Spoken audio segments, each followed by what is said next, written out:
दर्शकों नमस्कार। खबर काकादेव कानपुर नगर से, जहां एक महिला के साथ दुष्कर्म के बाद हत्या के मामले में तथ्यों के संबंध में श्रीमान संयुक्त पुलिस आयुक्त लॉ एंड ऑर्डर के द्वारा दी गई जानकारी। आइए जाने उन्होंने क्या कुछ कहा।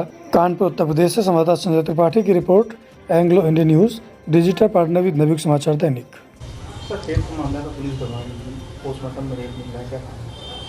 देखिए, विषय ऐसा नहीं है। प्रारंभ में हॉस्पिटल से सूचना दी गई थी और हॉस्पिटल से सूचना आई थी कि एक व्यक्ति हॉस्पिटल में एडमिट होने आया है, जो कि पुलिस केस है।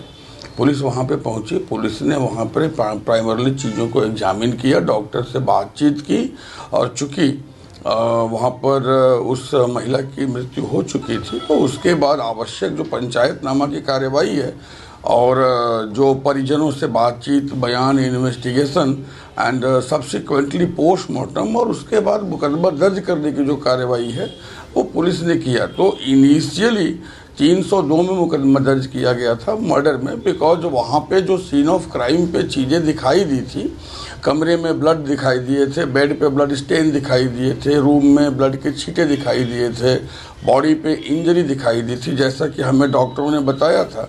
और जैसा कि पोस्टमार्टम होने के पूर्व हमारे पास साक्ष्य, तथ्य इत्यादि उपलब्ध थे, 302 में मुकदमा दर्ज किया गया था और 302 में मुकदमा दर्ज करके अभियुक्त गण जो हैं उनको हिरासत में लेकर के उनसे पूछताछ शुरू की गई।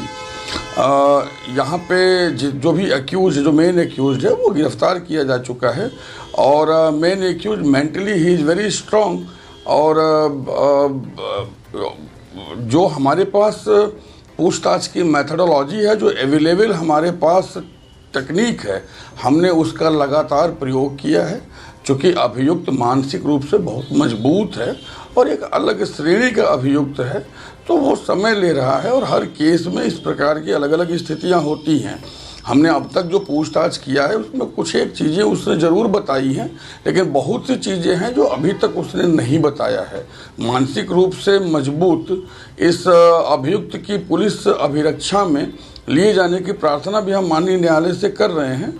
उसके दौरान भी हम पूछताछ करेंगे और अगर आवश्यक हुआ तो हम इनकी ब्रेन मैपिंग टेस्ट, इनका लाई डिटेक्टर टेस्ट और जो भी हमारे पास साइकोलॉजिकल और अदर टेक्निक्स अवेलेबल हैं इंटरोगेशन के, हम सबका प्रयोग करेंगे, जिससे हम सारी चीज़ों को समझ सकें। बच्चियों का बयान हुआ है, वहाँ पे जो प्रत्यक्षदर्शी थे उनका बयान हुआ है।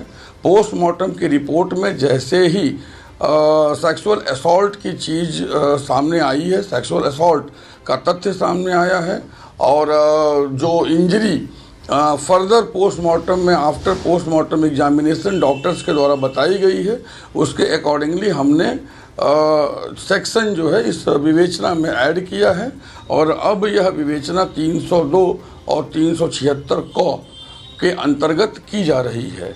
यहाँ पे जो और भी 2-3 लोग हैं उनके रोल को हम एग्जामिन कर रहे हैं। जैसा कि बयान में बच्चियों के आया है कि उस बच्ची को लेकर के ये लोग बाहर घुमाने गए थे, तो देयर मे बी सिचुएशन कि that they were aware about the situation.